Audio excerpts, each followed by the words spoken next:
안녕하세요. 세종몽땅부동산 정진숙입니다. 오늘은요, 부동산 세금 중에 상속세에 대한 얘기가 좀 간단하게 실려있는 자료가 있어서 상속세 관련된 이야기들을 조금 나눠드릴까 합니다.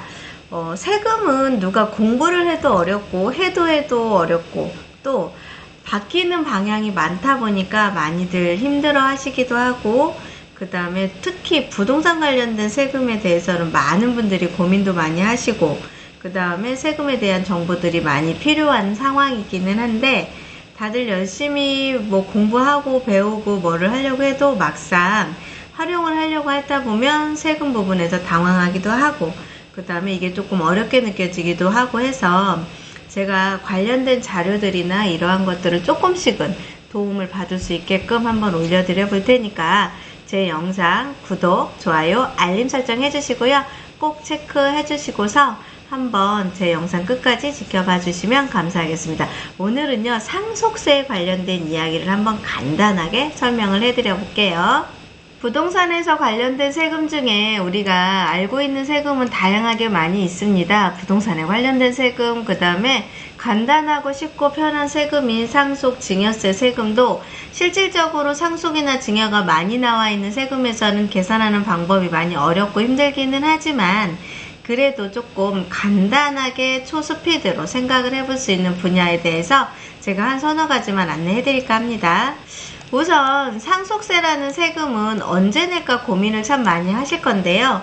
최근에 아버지가 갑자기 돌아가셨습니다. 주위에서 상속세를 신고해야 한다는 말을 들었지만 상속세가 무엇인지, 아버지 재산이 얼마나 있는지 모르는데 어떻게 해야 하는지 궁금합니다 하는 이야기들을 많이 물으시기도 하고 조금은 당황스러워 하시는 분들도 얘기 될 것 같아요. 그래서 상속세란 돌아가시는 분의 재산에 대하여 유가족들이 납부하는 세금입니다. 재산이 있을 때 유가족들이 납부하는 세금이고요. 상속세를 신고하기 위해서는 돌아가신 분을 피상속인이라고 하거든요. 피상속인의 소유한 주택, 자동차, 주식, 예금과 같은 재산을 모두 파악하는 것이 중요합니다. 그리고 상속세는 피상속인의 재산에서 채무를 빼고 계산되므로 대출, 신용카드 대금, 미납세금, 미납한 병원비 같은 피상속인의 채무도 알아야 합니다. 그리고 채무 외에는 법에서 일정 금액을 더 빼도록 정해져 있는데요. 이를 상속공제라고 합니다. 그래서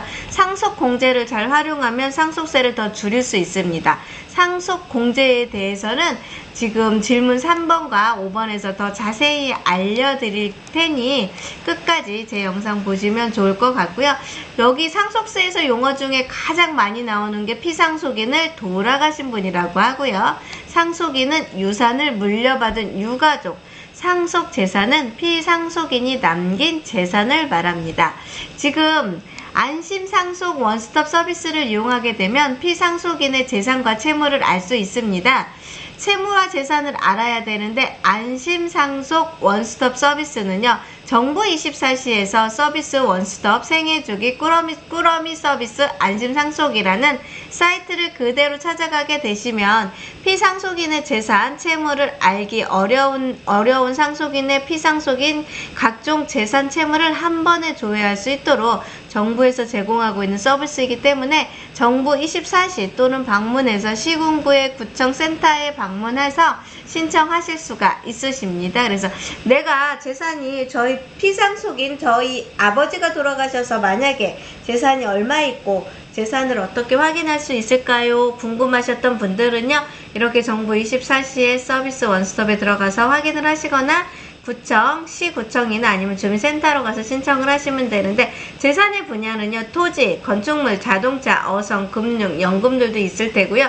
채무 분야에는 국세, 미납금, 지방세, 국민연금, 미납미, 대출, 금융기관 대출금, 4대 사회보험, 미납금 등 해가지고서 안심상속 원스톱 서비스를 이용하시게 되면 이렇게 어떠한 재산과 어떠한 채무가 있는지를 확인하실 수 있으십니다. 두 번째 질문 중에 물려받은 것 외에 더 알아야 할 상속 재산이 있나요? 고민이신 분이 아버지로부터 저가의 주택만 상속받아 상속세는 없다고 생각을 하고 있는데 아버지가 물려주신 재산 외에 더 알아보아야 할 것이 있는지 궁금합니다 라는 질문에 피상속인이 생전에 증여한 재산이 있는지 알아보셔야 합니다.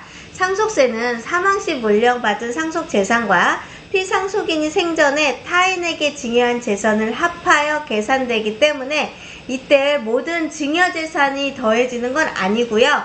10년 이내의 상속인에게 증여한 10년 이내에 상속인에게 증여한 재산과 5년 이내의 상속인이 아닌 타인에게 증여한 재산이 더해집니다. 증여했을 때 납부한 증여세는 상속세에서 당연히 공제가 되겠죠. 그러니까 살아생전에 계셨을 때 상속인이 10년 이내에 증여를 받으셨거나 아니면 타인으로부터 5년에 증여를 했던 자료까지도 알아보셔야 한다는 것. 두 번째, 피상속인의 퇴직금과 사망보험금도 알아야 합니다. 피상속인의 퇴직금과 사망보험금은 대부분 상속인이 받은 경우가 많습니다. 이때 그 돈을 회사나 보험사로부터 상속인이 직접 받기 때문에 상속재산이 아니라 생각하기 쉬우므로 퇴직금과 사망보험금도 상속세에 포함된다는 거 한번 체크를 해보시면 될 것 같고요. 세 번째로는요. 피상속인이 사망 전에 예금을 인출한 경우는 그 사용처를 알아야 합니다. 국세청은 금융정보 등을 조회하여 피상속인의 예금 인출 내역을 알 수 있습니다. 피상속인이 사망 일전에 1년 내에 2억 또는 2억 원, 2년 이내에 5억 원 이상의 예금을 인출하였으나 그 사용처가 불분명한 경우는요. 그 일정 금액을 상속재산에 포함을 시킵니다. 2억 원 또는 2년 이내에 5억 원 이상입니다. 1년에 2억, 2년에 5억입니다. 왜냐하면 상속세를 줄이려고 고의로 생전에 예금을 인출하는 경우도 많기 때문입니다. 만약 현금 사용처가 생활비, 병원비 등으로 입증이 될 경우에는요.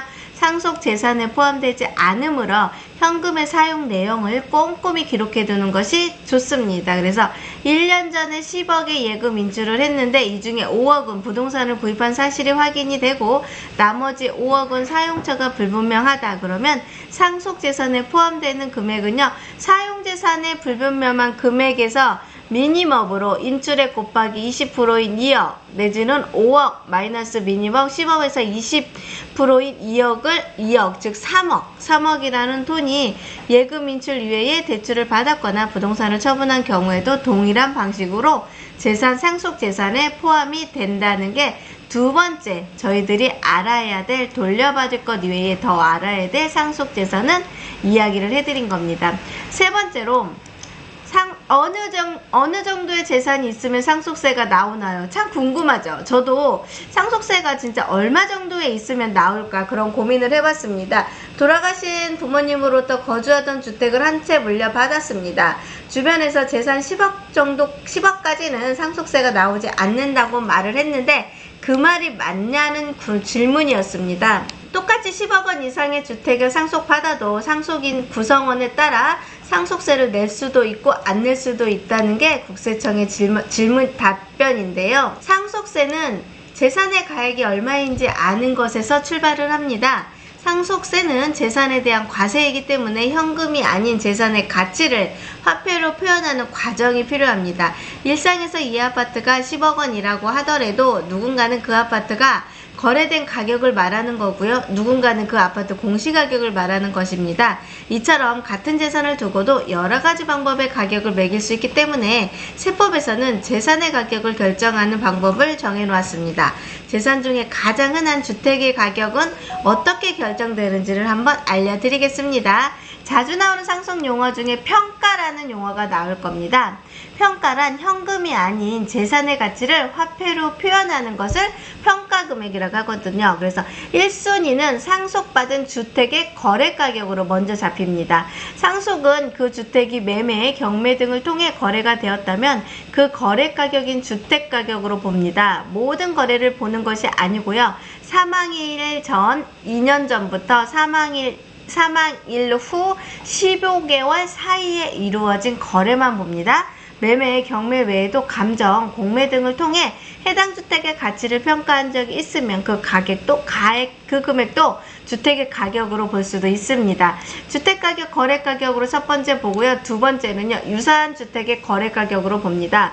이제 1순위인 상속받은 주택의 거래가격을 알 수가 없다. 그러면 2순위인 유사한 주택의 거래가격을 보는데, 위 기간 내에 상속받은 주택이 거래된 적이 없다면 상속주택과 유사한 주택이 거래된 가격을 상속주택의 가격으로 봅니다. 유사한 주택이 거래된 가격의 조회하는 방법은요.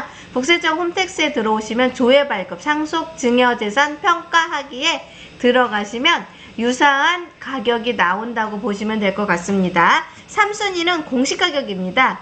유사한 주택의 거래도 없는 경우 국토교통부 및 시, 군 또는 구청장이 고시하는 그 상속주택의 공시가격을 주택의 가격으로 봅니다. 아파트 빌라는 공동주택 공시가격으로 보고요. 단독주택은요, 개별주택 공시가격으로 봅니다. 그래서 1순위는 주택이 거래된 가격으로 보고요. 두 번째로는요, 유사한 주택 가격의 거래 가격을 보는데, 유사한 주택 가격을 알 수가 없을 때 조회하는 방법은요, 국세청 홈택스 조회발급 상속증여재산 평가하기에 들어가시면 나오고요. 3순위가 공시가격입니다. 이처럼 상속세는요, 많은 분들이 어느 선에서 나올지, 어떠한 방법으로 나올지, 이제 대략적인 금액과 상속세를 어떻게 준비를 해가야 될지, 이러한 자료들을 어떻게 확인을 해야 될지에 대한 내용들을 좀 안내를 해드렸는데, 이러한 자료들을 미리미리 준비를 하셔가지고 상속세에서 내가 납부해야 되는 세금이 있을 것 같다, 이렇게 판단이 되신 분이라고 하면은 상속세 준비하는 과정의 자료들을 제가 오늘은 첫 시간이기 때문에 이러한 이야기들을 또 나누어 드렸고요. 계속적으로 아웃라인 기본적인 상황을 안내를 해드릴 테니까 끝까지 제 채널 지켜봐 주시고요. 계속적으로 좋은 정보 안내를 해드리도록 노력을 할 테니까 제 영상 구독, 좋아요, 알림 설정 부탁드리겠습니다. 즐겁고 편안한 시간 되십시오. 감사합니다. 세종몽땅부동산의 정진숙이었습니다.